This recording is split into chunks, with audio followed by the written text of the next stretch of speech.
sabi ng Department of Energy at ang mga private na mga petroleum importing companies, gagawin nilang staggered o unti-unti ang pagtataas ng presyo.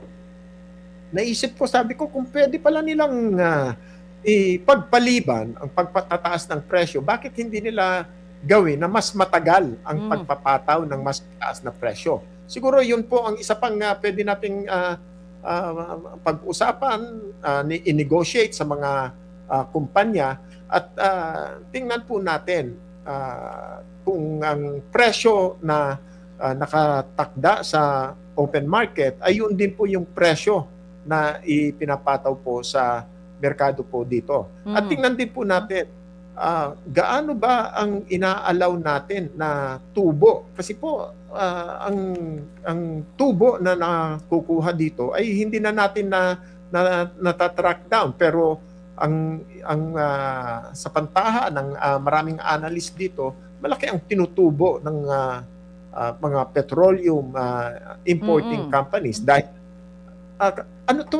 halos monopolized. Ilan lang po sila ng mga malalaking kumpanya na nagbebenta ng petrolyo sa Pilipinas. So, pwede po 'yan. Wag nating i-exclude ang presyo, ang paglilimitan ng tubo at ang tinatawag nating mga buwis, ang excise tax, kasama na po ang value-added tax. At ito naman po, bakit natin dapat usisaing mabuti o kaya ay paggalawin ng mabuti ang ating pamahalaan? Ang ating pong ekonomiya ay consumer-driven. Kung ito po ay magpapapigil lalo dito po sa household spending dahil ang purchasing power ng ating pong mga consumer ay nabawasan, napahina ng pagtataas ng presyo ng petrolyo, maaasahan natin na lalo pang babagal, lalo pang sasadsad ang ating ekonomiya.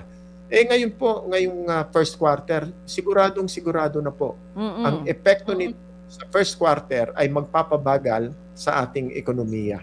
Prof, yung mamaya balikan natin yung binabanggit nyo yung excise tax and VAT kasi may dinidiscuss na rin po yung panukala sa Kamara para bigyan ng emergency power si Pangulo na suspendihin yan. Unahin ko lang po yung binanggit nyo na consumer-driven or yung tungkol sa household spending. Pag ganyan po, ano kaya ang yung parang domino effect? Ano-ano na yung maapektuhan dahil dito sa transportation? Ano yung inaasahan na mabilis natin mararamdaman ang increase halimbawa sa mga basic goods? Unang-una po, ang presyo ng ang pamasahe humihingi na po ng dagdag pasahe ang ating pong mga operator. So, para namang masyado namang hindi ka nais na sabihin natin na huwag kayong magtaas ng presyo. Tumaas na po ang petrolyo. So, logical po, nahihingi sila. At palagay ko po, dapat pagbigyan. Kaya lang, pagka tumaas ang presyo ng pamasahe o tumaas ang pamasahe, ang tatamaan po niyan ay ang mga mananakay. So, ipagpalagay na po natin, magtaas sila ng piso, 2 piso sa pamasahe. Malaki pong bagay yan, lalong-lalo na po sa mga minimum wage earners. Ang minimum wage earners, wala po silang sobra na naitatabi. Lahat ng kinikita ay napupunta lang po sa pamasahe at sa pagkain at sa bahay. Wala pong sobra. Kaya po pagka tumataas ang inflation, bumibilis ang inflation, ang unang nakakaramdam po niyan ay ang mga minimum wage earners natin. Mga kapatid, Cheryl Cosim po. Dito na tayo sa totoo. Dito tayo sa True FM. Mag-subscribe and follow po sa ating social media accounts. Hanapin lamang po ang True Network PH. Siyempre, kompleto yan. Nandyan po kami sa Facebook, sa Instagram, sa X, YouTube, TikTok, and podcast.